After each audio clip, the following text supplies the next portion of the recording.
It's Friday, January 21st, coming up on an all-new View.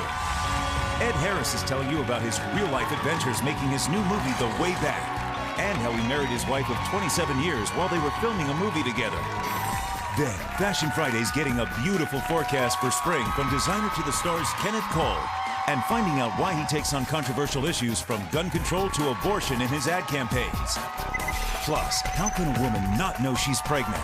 Meet one mom who had no idea she was carrying a child until she was 9 months pregnant, and another who didn't know until she went into labor.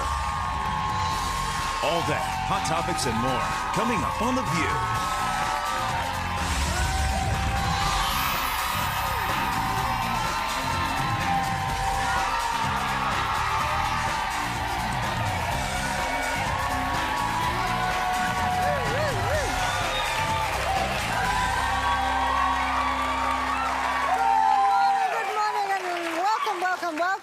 As we have said, Whoopi is not on this week. She's off on a Disney cruise, lying in the sun. Yeah, okay, well, good luck for her. She'll be back tomorrow, Monday. She'll be back, yes. Monday. Yes. So, Sherry, you had a little incident with your son, Jeffrey, that could be a lesson to us all. Yeah, you know, I'm trying to teach him how to be independent. So we're walking, you know, Sal, Jeffrey, and I, my fiance, we're in the hotel in Chicago. We're walking out, checking out. I got all the luggage. Jeffrey's running ahead in front of me, and he gets to the elevator. Now, normally I hear he stops and he waits for me. So he gets to the elevator. He pushed the button as I'm walking down the hallway. These particular elevators open very quickly. They open. Jeffrey steps on the elevator, and the door shut. Oh, no. What floor are we on? We're on the 9th floor. I'm freaking out. Sal's going, Sherry, calm down. He's a smart kid. He's going to press lobby. I'm freaking out because it's like 33 floors in this hotel. You know, your worst nightmare. So we got in the elevator, and I'm just trying to, you know, Sal's like, calm down. We get down to the lobby. There's Jeffrey. Hi, Mommy. The lobby go up. The lobby go down. I was so scared. Did you like scream or hug him? Because you had that moment no, of like, I did not hug him. I got on the floor and I said, you don't get in the elevator by yourself because bad people will snatch you. They will take you. You will never see Mommy. They will snatch you up. It was, and I felt, and Sal was like, well, Sherry, you might have like overreacted. And I said, you know, but I don't think kids get, you know, you could go to 33 floors and you could get lost. They need the fear of God in 3 seconds. And he started, like someone will take all your hair, rip it out, strand by strand, is what I said. And he starts crying. He was crying, and he's like, why do you say that? And I was like, they will snatch you up. The bad man will snatch. And I just felt... It's also when kids get lost, you know, sometimes. Your first reaction, oh, here they are, and then you say, how dare you? I mean, your first reaction is anger. You know? But it was like, I just want... And now when But whose fault was that? His? I mean, really? Or... Like, because I blame myself. This is what I did. Then I'm mad at myself. Holding his hand because I'm trying to teach my son how to, you know, you can walk by yourself. You can drag your backpack while Mommy drags the luggage. See, I blame and he myself all the knows. time. But like now he knows when he gets to the elevator. We tried it. I looked at him. I stood there and walked slowly because I wanted to see what he did. And that boy skidded to a stop at the elevator. See, it works. So you know, I don't want him to always having to be, you know, needing. But you know what? His instinct is to get on that elevator. Next time it's going to happen the same thing. No, because that's what I'm saying. That's why I went off so much. So that he doesn't. The good thing about it is he's short, so all he could reach was lobby. But somebody else could have pressed 33. So that's one morality lesson. We have another. Anyway, he's okay, you're okay? Yes, we're all good. Our audience warm-up person, whom we're very fond of, Tom Kelly, told us about a friend who went on a couple of dates with a woman, and after the second date, she emailed him, and she said that she didn't think that there was a love collection. So the man wrote the following letter, which I will read to you. He said, that's true. There really wasn't a romantic connection between us. That's fine. But something about the night is not sitting right with me. For some reason, we spent a fair amount of money that night, and I feel like it was a waste on someone who I'm never going to see again. So I think that what you should do is cover your portion of the cost for the evening. $60 is a split. Please make sure to do this so that I can remember you in our evening positively, not negatively. It's interesting. In some ways, I do think that this guy has a point. I think we're kind of moving into the era of what I would call the pre-sup instead of the prenup. The pre-sup. Where you have to sort of agree that if it doesn't work out, I mean, guys can't constantly, the risk reward is there, but they can't constantly be dining out women who may just be looking to get a cheaper I agree with you. I think that second date, you kind of know. And I think if you know that this is not going to go anywhere, go ahead and go Dutch, because you're saving yourself a lot of stalker bills. You don't know until the end of the second date. Well, you do know in the middle of the dinner, so you tell him after the appetizer. You say, I don't this really is like not you. working out. But do you think she should pay, though, even if you tell him? Well, I believe in going Dutch. When I was first dating Steve, I went Dutch with him because I don't like a man to have any control or power over me, especially before I know him. Once I know him, he could have a little control. I like the going Dutch, too, because I don't... You know, a lot of guys think that when they pay, they get to call you all the time, and they want a little bit more. But I think... Not if you have a pre-sup. What's a pre-sup? Like a prenup, but for dinner dates. You go and understanding if this doesn't work out, we split it. Okay, Tom, what happened? What happened with your friend? Did you get the money back? I told I don't know if she sent it, but I told her if you're that creepy enough to send that email, you should send that creepy guy the money. I wouldn't. Oh, the friend is the girl. The friend is the girl. Did she send the money back? She was going to. Did you get your money back, Tom?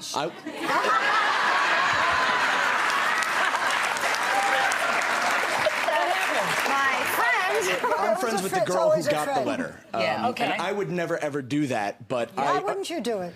Well, it just seems creepy, but I'll tell you, I've thought about it. Like, I'm doing my taxes now for last year, and I'm looking over my credit card bills for all the times I've taken women out to dinner. If I divide that by the number of times I've had sex, I'm paying more for sex than Elliot Spitzer.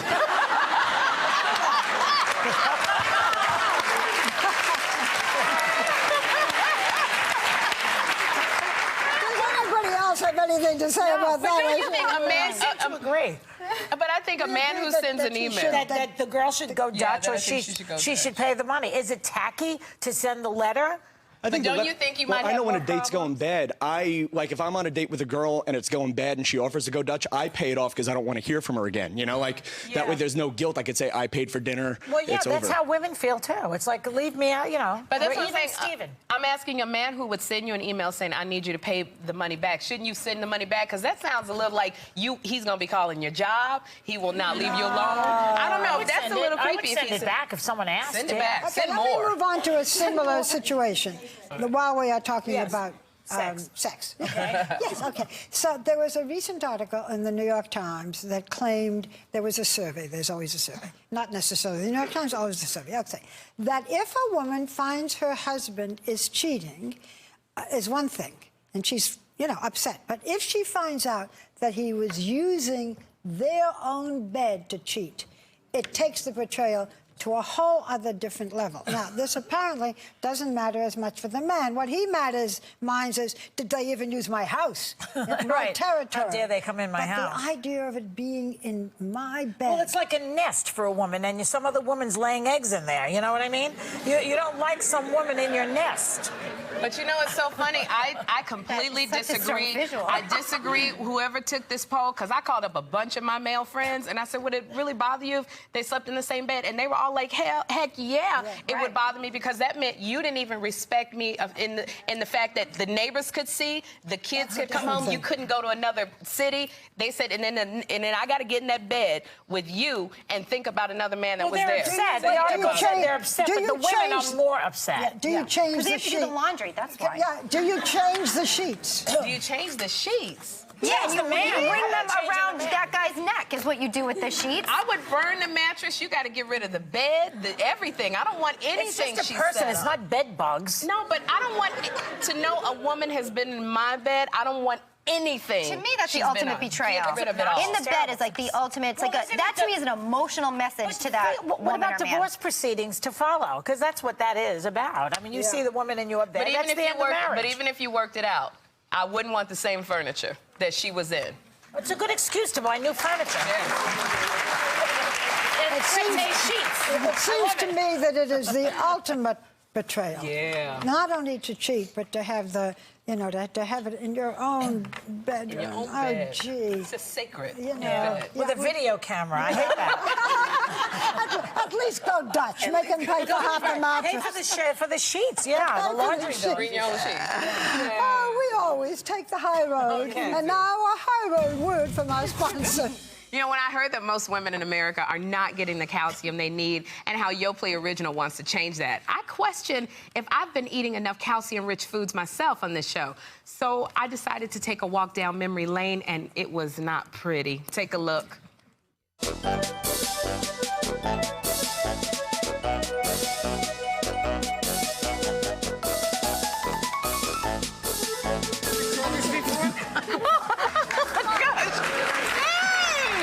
I think I gained 20 pounds just watching those clips, but what I didn't know is how much calcium I consumed. Now it's easier than ever because Yoplait Original has twice the calcium of the leading yogurt. That's 50% of the daily value. And so you all can experience the great taste of Yoplait Original and get more of the calcium you need as well. Members of our studio audience are going home with a Yoplait Healthy on the Go kit.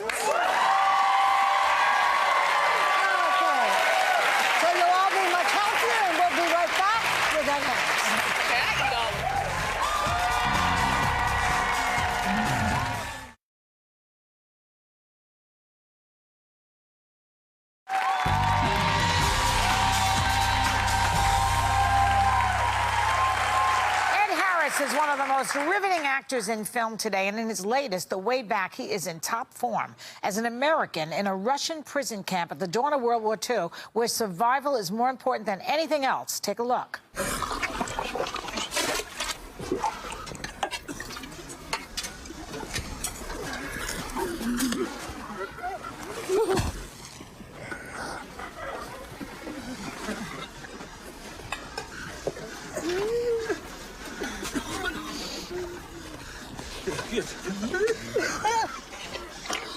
You planning on surviving on half rations, son? He's an old man. I'm an old man. We'll be alive in the morning. He won't. Kindness. That can kill you here. Please welcome back one of our great American actors, Ed Harris.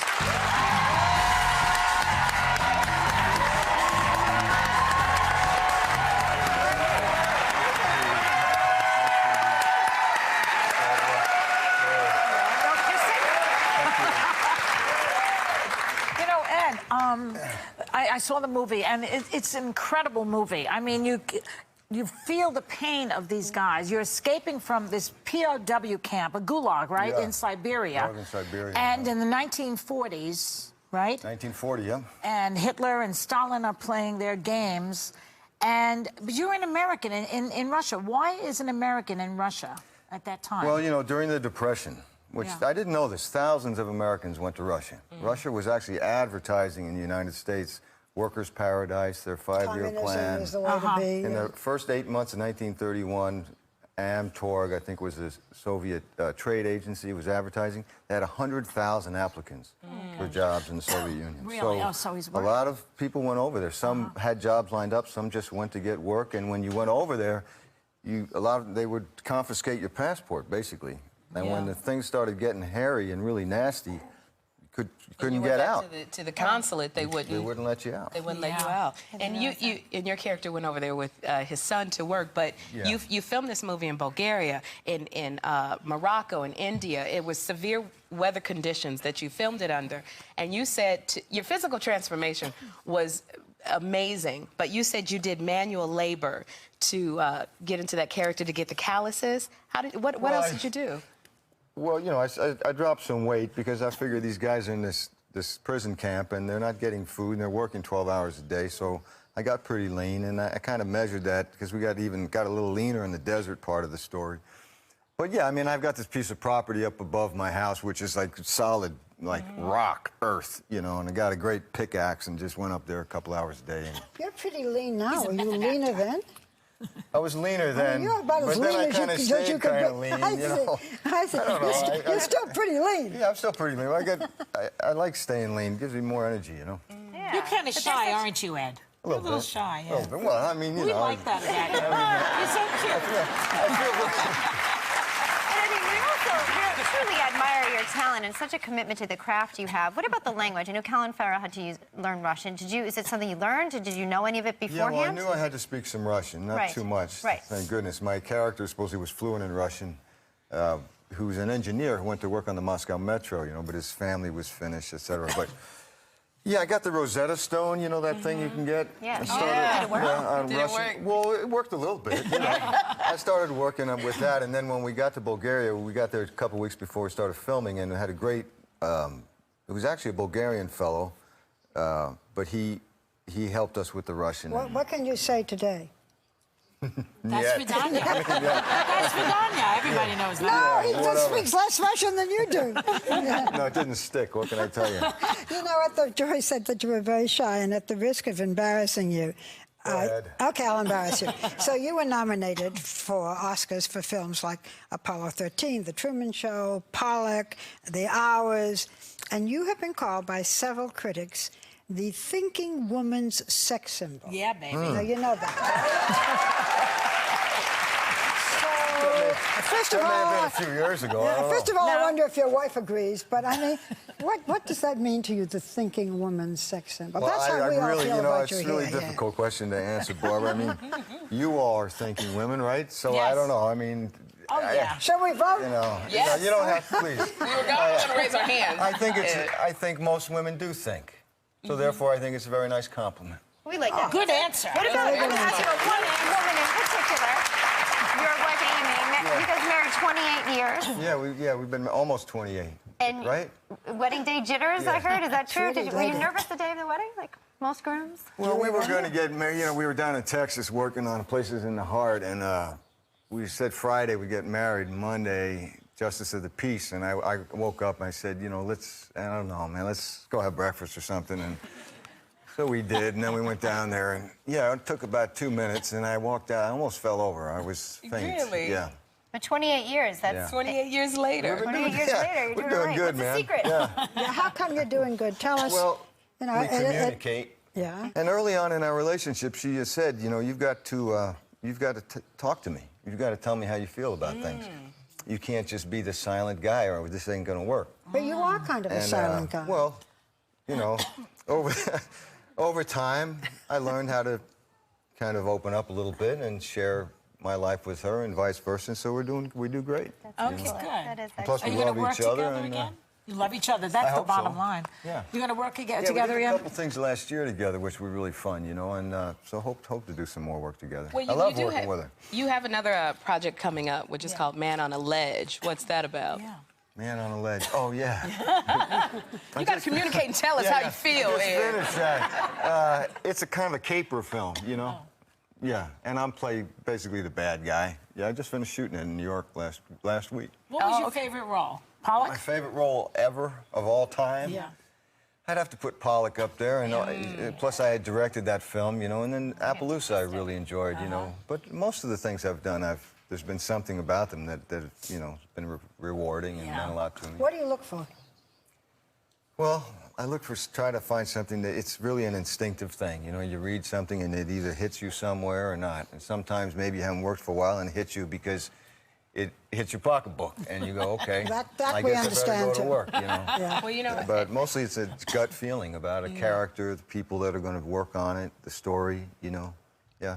well, thank you for coming by. This movie, Way Back, is it's the human spirit. Amazing. Thanks so much to Ed Harris. thanks for having me. The Way Back will be in theaters today. We'll be right back.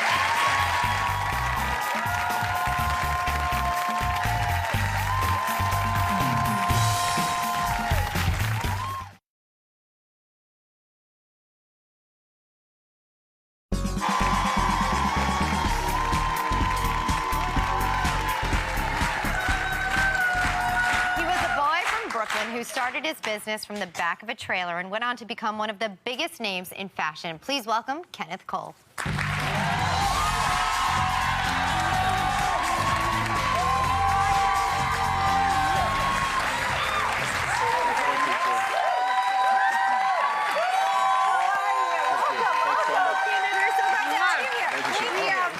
So let's talk. Your dad was in the fashion industry, correct? The shoe business, He more was in the shoe specifically. He had a business. shoe factory in Brooklyn. Oh, that's he and I. Oh, that's fantastic. I So was wearing a disguise. and the two of you teamed up in business for a while, right? Did you start candies together? We started Candies together it was a bunch of years ago, about 30 years ago. I was 6 at the time. And we did that for a little bit, and then I left to do something a little more personal. Okay. Which was? Which is Kenneth Cole Productions, which is this fashion business which has just evolved and started in women's shoes, and today we seize the opportunity to address the myriad of men's and women's wardrobing needs. Sure, and you started it, though, and I read in the intro, in the back of a trailer. Do tell. Was it really in the back of a trailer? It was in the back of a trailer. I had just started my business. I have to figure I had to tell this very short, because I know this is a short second. But I had just a little bit of money. Most businesses I knew fail in the first 6 months because they under-anticipate the money they need and the time they need in order to return cash and flow. So most shoe companies take a room at the Hilton Hotel or a big fancy showroom. I didn't have the time or the money, so I called a friend in the trucking business. I said, if I could figure out how to park one of your 40-foot trailers in the front of the Hilton Hotel next to all these big fancy buildings, will you lend it to me? He says, of course, jerk, this is New York. You can't park a bicycle for 10 minutes, let alone a truck for 3 days. But I'll lend it to you, and I'll even help you decorate if you can figure out how to do it. I called the mayor's office, Mayor Koch at the time. Excuse me, Mr. Mayor, how does one get permission to park a 40-foot trailer on the corner of 6th Avenue and 56th Street? Next week, they don't. This is New York. Unless you're a utility company or a production company shooting, because we're going through an I Love New York campaign in the early 80s. So I went to the stationery store that afternoon, changed the name of the company from Kenneth Cole Inc. to Kenneth Cole Productions Inc. The following morning, I filed for a permit with the mayor's office to shoot a full-length motion picture called The Birth of a Shoe Company. Wow. And I opened for business a week later, and my friend had helped me decorate the trailer. And call the governor. And today I could call the governor. So because the governor of New York is your brother-in-law. Your brother-in-law. You're married to Andrew Cuomo's. Right. I mean, I'm married to Mario. Maria. And Beautiful. right, his wife. Beautiful. And I'm governor-in-law. Governor. This is Mario Cuomo's daughter. Mario Cuomo's And she's daughter. lovely. Former governor of She's New York. beautiful, and she's a wonderful mother. and You husband, make wife. everything. I mean, I'm wearing your. Are we all wearing something? Yes. Yes, Yeah. this is Okay. yours. So you give a little idea of what he has. But one of the most controversial and interesting things are the ads that you take, and they usually do. They all almost, especially for the shoes, deal with social issues. We have some of them to show you. Dealing with AIDS, we all have AIDS, with pictures even with whoopee on them. That doesn't mean that everybody there has AIDS, but that we're all touched by AIDS. We're not infected, we're affected. We're affected, I like that. okay. That's a good Then one. you have, let me see what the next one is. Regardless of the right to bear arms. We know we can do the right to bare feet. This was a big issue, by the way. This ad ran in 1992, and the issue about the appropriateness of automatic weapons was as insightful then, and here we are now, how many years later, and we've made no progress, zero progress. And you also, you also deal with something that's always controversial, and that is the whole business of right to choice and abortion. And this one, what does this one say? Small print, I can't Woman's read. right to choose. After all, she's the one carrying it. Okay, so will the fact that you take positions, or does the fact, and here's another one on the same subject, does the fact that you take these very controversial social issues ever affect what you're selling? You know, I've always done it, so I think people just accept it for what it is. And I've always believed that to the degree we can speak to a woman about not just what she looks like on the outside, but who she is on the inside, I think we build a much stronger bond and a much more meaningful Well, relationship. what kind of sales do you have in Arizona? You know what? I don't know that they're any different than they are in New Mexico. Well, that's New Mexico, right? But you know, Yeah, they okay. never were that high. So in that regard, But you come up with these issues and you want them as part of your ads. I think if we can talk about something, if we can be relevant, we can be timely, we can talk to you about what's really Does it meaningful sell at the shoes? time. It sells the brand, and I think it makes us more relevant and more appropriate at any point in time. Get your attention. And It yeah, does get I mean, attention, it whether get- you agree or not. Yeah. I do want to, I have something here that's going to grab your attention. You actually brought some pieces that will debut in your spring line with you. So we want to start out with a few trends. First being urban safari, if we are able to.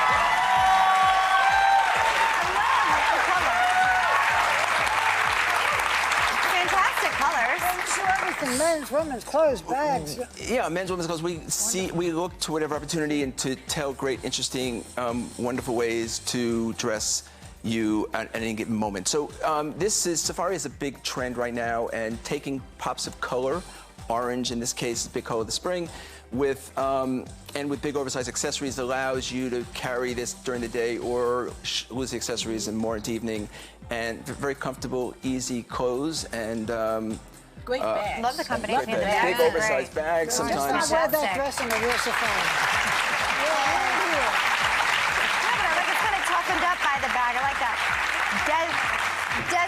suedes is the next trend that we're seeing.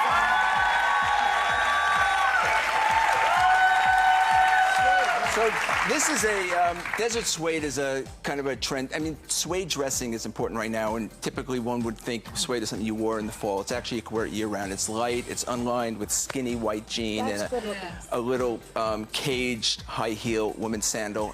It's just very, very easy and comfortable to wear. Is this real suede? It is real suede, and it's very attractive to those that can be suede. Very nice. Digital camouflage prints are also big on the menu coming out of spring. I'm actually seeing a lot of this even on the sidelines of the NFL. They've got a lot of digital camo going on. And you should know, yes, that is the case. But camouflage is a big trend right now. So this is digitized. So we just took it, pixelated a little bit. And trench coats are great. You can wear them indoors to the outdoors. And Is that a skirt or a dress? This is a skirt. We also do it though as a dress. And then we have this is a little mesh booty, which is very comfortable and very. Can we see you take the coat off?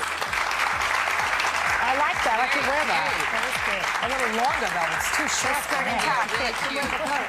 I could wear that as a blouse. And I hope your mesh booties are there. And you design the shoes yourself. But it's a big, complicated business today. I have to encourage other people. The accessories.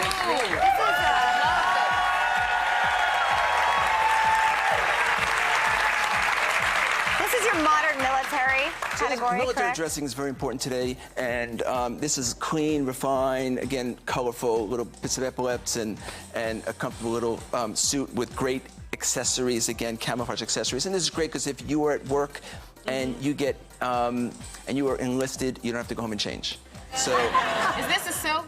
this is a soft silk dress, and again, you remove the belt, and it's better for evening, and it accessorizes during the day. And I it's love just the delicateness of the dress with the belt. You know how you put the belt. a little hard with It up. soft, Yes. and very pretty with kind of harder accessories. Make it easier to wear. Thanks, Kenneth. We're glad that you came by. Everything looks fantastic. We want to thank Kenneth Cole for being here. Everyone in our audience is going home with a Kenneth Cole digital watch today, and we'll be right back. Yes. Oh, that's nice. Yeah. You guys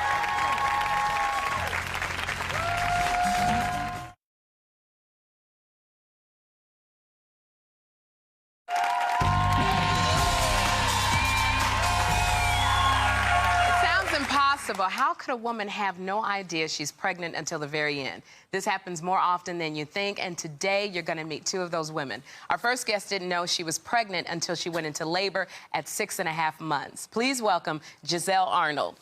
Hi, Giselle. Welcome to the show.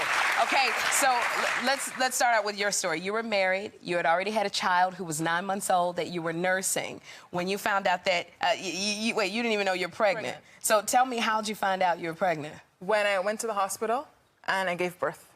Wait, why did you go to the hospital? Because I had a lot of pain that was constant. Yeah. And I had a 2-year-old. She's 2 right now. And at the time, she was 9 months. So you never thought you were pregnant at all? Did those pains remind you of when you had Naomi, who's your oldest? Well, the thing is, it was so different. With Naomi, you know, contractions come and go. So I had some little bit of like relief in between. With Abigail, it was the pain was constant. I mean, was this like, did you think it was gas or maybe your appendix, or what did you think it was? I didn't even know what it was. I just thought I was dying. I said, oh my God, and that's what I said. I said, oh my God, I'm dying. I'm like, it was just constant. It wouldn't stop. And the minute I got up, the pain just kept going and going, like just constant. I didn't even know I couldn't even think of what it So could you be. said you got to the hospital and you said the baby literally fell out on your shoe. Yes, I went to the hospital. I took a cab there. I said to my husband, I'm in pain. I have to go. He was half asleep. Naomi was in her crib. I took a cab there. And when I got to the hospital, I said, I'm just in a lot of pain. They asked me, could you be pregnant? I said to them, no. So they gave me Advil for the pain. So I took some Advil, and I was just like in excruciating pain. I couldn't even sit. So you were by yourself when you went to the hospital? You were in active labor. You were in labor. It's so funny. 6.5 months pregnant. You were pregnant once before and didn't recognize anything of the symptoms. I want to ask you about this baby because the baby is here. Yes. The adorable little Abigail is in our audience. Look at her now, and she's So you've got 2 children under the age of 3. The elder one just walked off our set. So, okay, you said that she just fell out, and she weighed only, what, 2.7 pounds. She wasn't breathing. She was unresponsive for 3 minutes. Not only are you finding out that you have a baby, but you have a baby that might not live. It was, when I looked at her, it's like as though I was expecting the worst, but hoping for the best. You know, it's like that's all same, because I figured the way she didn't get any proper nutrients, no vitamins, nothing. So I wasn't, it's like I don't want my heart to want it. Were you smoking or drinking? No. Yeah. So, by the way, how is she now? She's great. No She's an eater. No developmental problems? No. You weren't using any kind of birth control while you were nursing. No. Did you think you wouldn't get pregnant because you were nursing? Well, the obstetrician said to me, since you're breastfeeding, it's a 98% effective that you won't... The obstetrician told you that? Yeah. Fire her or him. But I mean, I don't know what your husband said when you called up and said, honey, guess what? When I called him, I felt strange to call. I felt like I was just in awe. I just felt so kind of annoyed with myself for not knowing, especially the circumstances she was in. Then I called him and I said to him, I gave birth. He asked me, what do you mean, give birth? I said, birth. And he really wants a boy, which is, I don't know. But he says, is it a boy? I said, But wait, that was it. he handled the shock a little bit better than you did, apparently. So, Abigail, you're saying that Abigail didn't do any kicking? You didn't feel any fluttering at all? The funny thing is, I was on vacation in Dominica, that's where I'm from, and I was eating a lot. Then when I came back, I said, you know, I need to lose the weight from having Naomi. So I started eating a lot of salads, running a lot. Actually, it's funny because I had the stroller with me, so I used to push Naomi and be running. With the baby jogger. Yeah. And I said, okay, I started to feel some gas. I said, maybe just because I'm just having smoothies and salads, you know, so maybe that's the gas I'm feeling. Hard stomach. Didn't you feel like a hard stomach? It was so soft. Because I just had Naomi, it was so soft. I just want to get, was your husband finally pleased? I cannot leave it. Was it a boy? No. Was it? Of course, he had to be. Is he happy with the baby? He's happy with her. She's an eater, so we're all in awe of. They are sweet girls. We are in awe too, Giselle. I'm shocked. When we come back, meet a scientist who didn't know she was having a baby until she was 9 months pregnant. We'll be right back. Wow.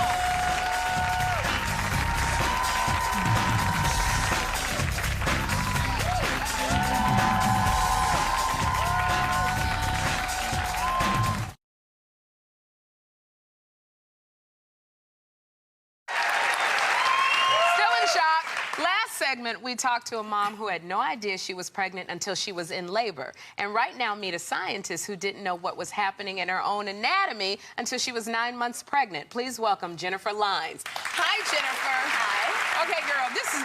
Now, you are a macrobiologist. Yes. You didn't know you were pregnant until the 9th month. Yes. How is this possible? I was on the pill, took it religiously. I had switched from the depot shot to the birth control pill. When the period stopped, I questioned my doctor. They said, that's okay. You're just one of those lucky people that doesn't get a period. I said, okay. Continue taking the pill. You took pregnancy testing. I took 2 pregnancy tests because later on in the summer, I wasn't feeling very good. I was feeling very, very tired in August. So I took a test that said negative. I took another test in December. It said negative. Wow. And I finally complained to the doctor because I couldn't sleep on my stomach. And he said, we'll set you up for an ultrasound. The ultrasound was the day after Christmas, and he said, you are pregnant, you're in your last trimester. Did you think you were just putting on weight? What did you think? I hadn't gained too much weight. I only had gone up 1 size near the end of the whole situation. But right here, you were much heavier. Right. I was much heavier. I got to show the result, because you've got the most adorable little girl, and she's applauding. Can you applaud? There she is. Hi, can you applaud? This is Janessa. So You said, wait, I have a question. Daddy, Rob, you're the daddy? Yes. And you've been going together for 10 to 12 years? Yes. And you've got this adorable baby? Yep. Why don't you marry her already? You're on national television. Come on, Rob. This is the time. Well, there'll be some intense discussions after the show, I'm sure. But so Janessa was born just 3.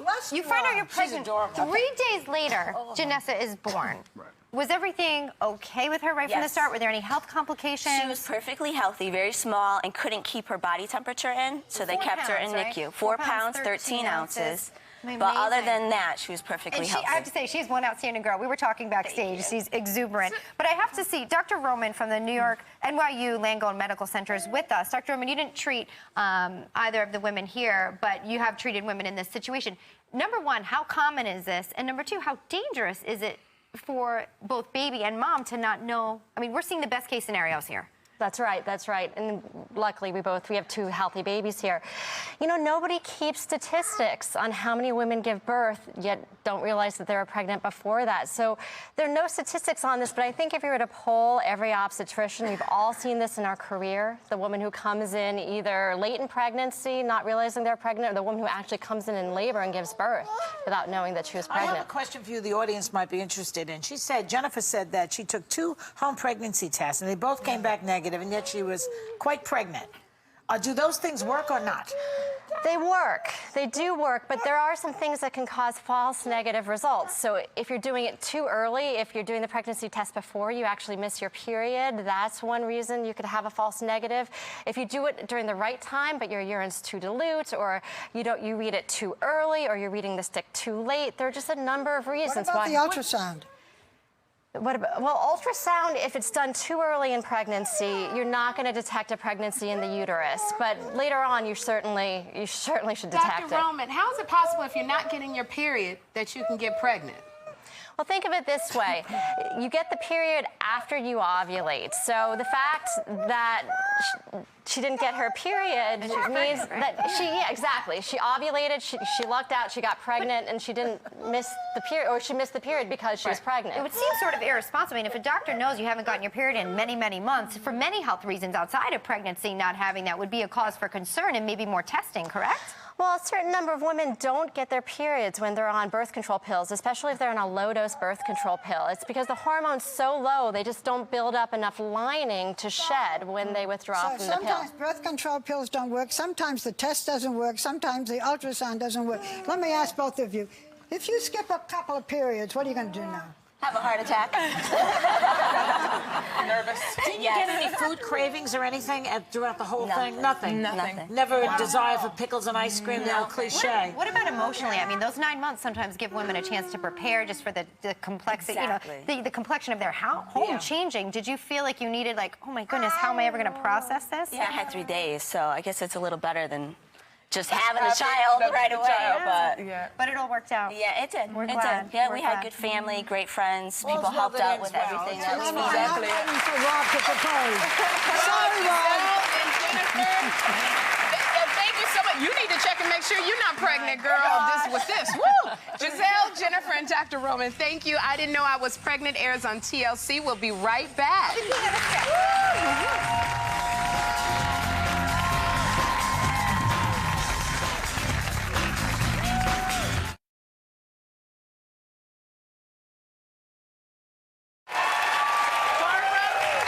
Putting that guy on the spot about marrying her, Jennifer, yes. Yeah, well, I hope he takes a little time to pop the question and enjoy the view.